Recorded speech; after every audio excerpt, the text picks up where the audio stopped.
You are watching UKB News with your host Joe Bunker. Our headlines this evening. Hundreds of thousands of people in England are getting hooked on prescription drugs. That's according to a review by Public Health England that looked at the use of strong painkillers, antidepressants and sleeping tablets used by a quarter of all adults every year. Dozens of students who reported sexual assaults to their university have said they were failed by complaints processes that left them traumatised. According to a new investigation, universities received more than 700 allegations of sexual misconduct during the past academic year. Victims of stalking, harassment and sex crimes will now be able to challenge sentences they think are too lenient under an expansion of a government scheme in England and Wales. The pace in which climate change is occurring has been described as scary by a former chief scientist. Extreme events linked to climate change, such as the heat wave in Europe this year, are occurring much sooner than expected. Now, back to our main story.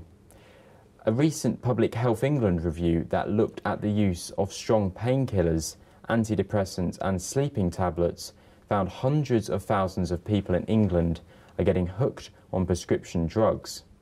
It found that at the end of March 2018, half the people using these drugs had been on them for at least 12 months. Health officials have said long-term use on such a scale could not be justified and was a sign of patients becoming dependent. With more on this story, I'm joined by a health correspondent, Molly Cross. So Molly, it's fair to say the report found some truly worrying findings. Indeed, it did, Joe. In fact, the report found that antidepressants were the most prescribed drug between the years of 2017 and 2018, with a substantial 7.3 million prescriptions being given out during this time. This was closely followed by opioid painkillers, with 5.6 million prescriptions. It's important to note, however, that these medications have many vital clinical uses and can make a big difference to people's everyday life. What the report highlighted was that there are too many cases where patients were using them for longer than clinically appropriate, and this is where the serious health risks can start to occur.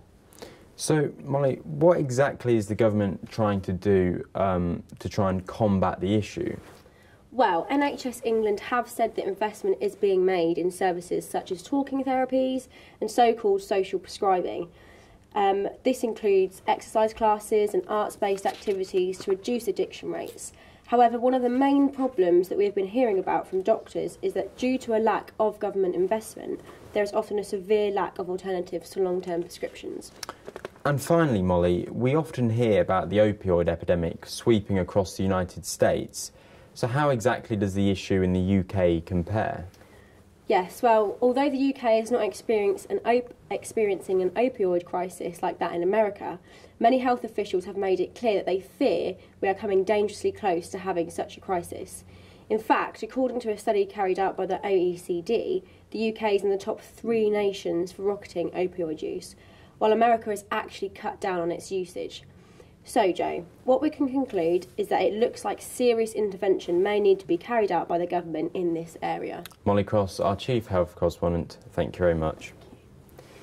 Well, that's all from the UKB News team for today. Remember, you can keep up to date with all the latest stories by heading over to the UKB News website. But for now, have a very good evening.